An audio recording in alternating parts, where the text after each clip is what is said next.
Halo, selamat pagi teman-teman, semoga sehat-sehat selalu. Kita mau sedikit bahas tentang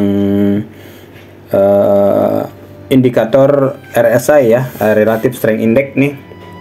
Sekarang kita tambahkan teman-teman ya. Nah, indikator ini salah satu indikator yang bisa digunakan dengan atau dipasangkan dengan ini teman-teman ya, dengan indikator lainnya ya. Itu salah satu yang agak luas kalau saya bilang ya. Nih, Relative Strength Index. Dan ini cukup ini juga kita pakai yang periodnya 14 tetap ya, yang defaultnya 14 ya.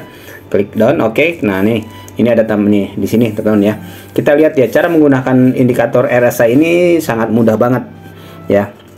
Tapi satu hal, jangan pernah kita pakai satu indikator, cuma satu indikator untuk ambil posisi ya. Minimal 2 atau 3 itu baru kita boleh ambil posisi.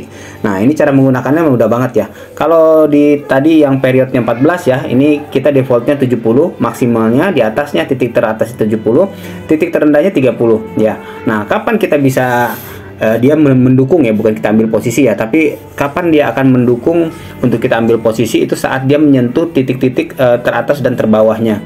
Ya, kalau di sini titik teratas nih teman-teman bisa lihat di sini ya. Ini dia menyentuh titik teratasnya di sini. Nih yang ini nih teman-teman ya. Nah, ini ya, yang ini titik teratasnya ini kita garis nih, kita. Nah, ini ya, ini titik teratasnya di sini ya.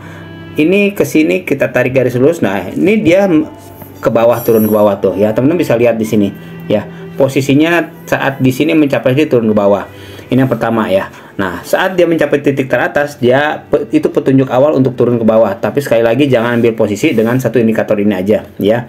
Nah, terus kemudian kita lihat yang lainnya nih ya teman-teman ya. Kalau yang lain nggak ada nih, yang ini ya di sini teman-teman, di sini ya. Ini titik teratasnya sudah terlewati malah ya. Nah, di sini teman-teman ya. Ini kita lihat di sini. Ini ya, satu lagi di sini. Nah, dia turun ya. Ini satu lagi sini. Nah, dia turun di sini.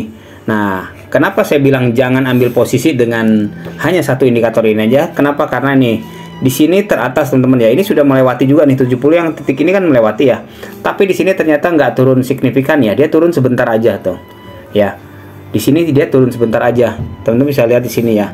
Di titik ini dia sudah titik awal pertama ya, titik awal pertama dia lewat 70 dia.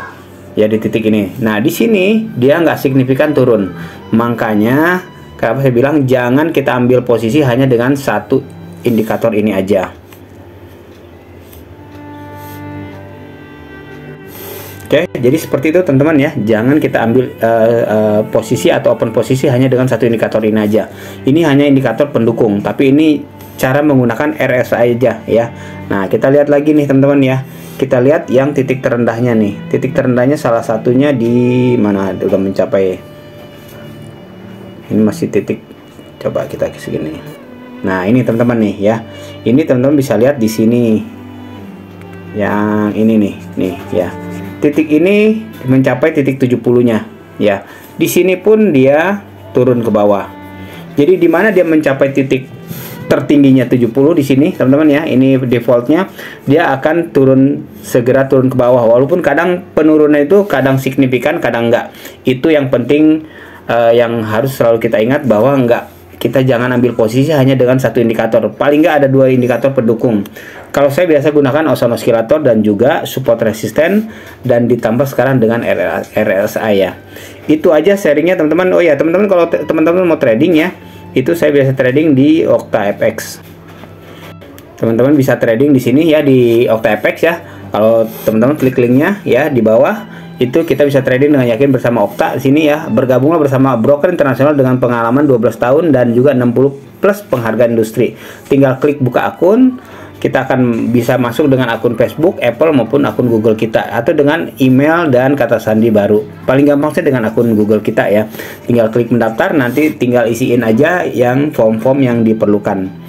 Itu aja sharingnya ya, semoga bermanfaat ya. Jadi satu hal, kalau kita gunakan gunakan RSI ini, jangan kita ambil posisi hanya dengan satu indikator ini. Indikator ini untuk saya, kalau saya biasa pendukung aja ya. Utamanya saya biasa pakai Awesome Oscillator dan support and resistance. Terima kasih, sukses selalu dan sehat selalu.